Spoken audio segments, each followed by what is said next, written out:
अफगानिस्तान में दहशत गर्दों की महफूज पनाहगाहें हैं। पाकिस्तान ने मामला सलामती काउंसिल में उठाया है। तर्जुमान दफ्तर खारजा कहती हैं दहशत गर्दों के खात्मे के ख्वाहां हैं। उम्मीद करते हैं अफगान सरजमीन पाकिस्तान मुखालिफ इस्तेमाल ना हो। मुमताज जहरा बलोच ने मजीद कहा TTP से मुज़ाकरात नहीं कर रहे। पाकिस्तान को भारतीय दहशत गर्दी पर शदीद तशवीश है। भारत जनूबी एशिया के अलावा पूरी दुनिया में दहशत गर्दी फैला रहा है। भारत हमेशा पाकिस्तान पर इल्ज़ाम तराशी और प्रोपेगेंडा करता रहा है।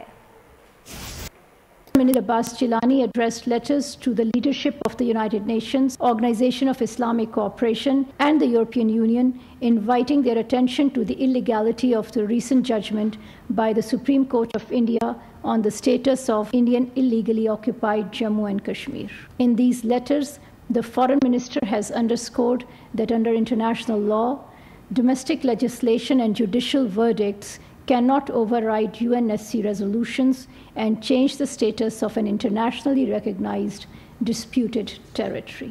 Pakistan remains deeply concerned over the ongoing campaign of brutality and large-scale massacre unleashed upon the Palestinian people. Pakistan calls for holding Israel accountable for its action and the UN Security Council to take immediate effective action to impose a ceasefire and lift the inhumane siege against. Subscribe करें और bell दबाएं ताकि कोई खबर रह न जाए।